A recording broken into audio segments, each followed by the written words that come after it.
ఈరోజు శనివారం. శనివారమా? అదేంటి మీకు వారాలు కూడా సక్రంగా రావా? ఈరోజు శనివారం కాదు కదా అంటారేమో. ఈ వీడియో తీసిన రోజు శనివారం అనమాట.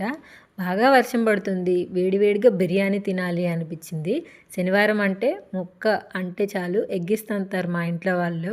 ఎందుకు అంటే మా ఇంటి దేవుడు వెంకటేశ్వర స్వామి. అందుకే శనివారము నో నాన్ వెజ్. సరే ఏదైనా మంచిగా పన్నీర్ కానీ మష్రూమ్ కానీ తెచ్చుకొని బిర్యానీ చేసుకుందాము అని వెళ్ళాను షాప్కి. కాకపోతే వెళ్ళిన పని చూడకుండా ఇంకొక దానిపైన నా కన్ను వెళ్ళింది. అన్ని కూరగాయలు ఉన్నా కూడా నా కళ్ళు ఆ తాజా వంకాయల పైనే పడ్డాయన్నమాట. షాప్ ఆవిడ్ని వంకాయలు ఇవ్వరా అంటే ఓ బద్నీకాయ అన్నారు.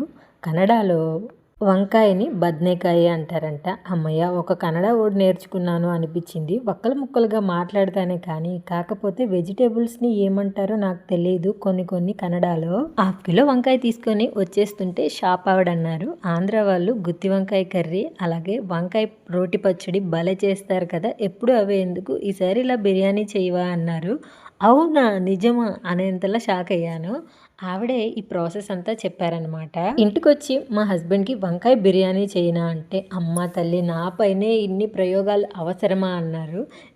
లేదు ఎప్పుడు మనము ఇన్స్టాలోనో ఎక్కడో ఒక దగ్గర చూసి ఏదో ఒకటి చేస్తూ ఉంటాం కదా, ఈసారి ఈవిడ చెప్పింది కూడా చేద్దాము అనేసి ట్రై చేశాను అనమాట. నిజంగా మా హస్బెండ్ తినేసి బొటన్ వేలు అయితే చూపించారు. అంత బాగా కుదిరింది. ఇంతవరకు వీడియో చూశారు కదా, లైక్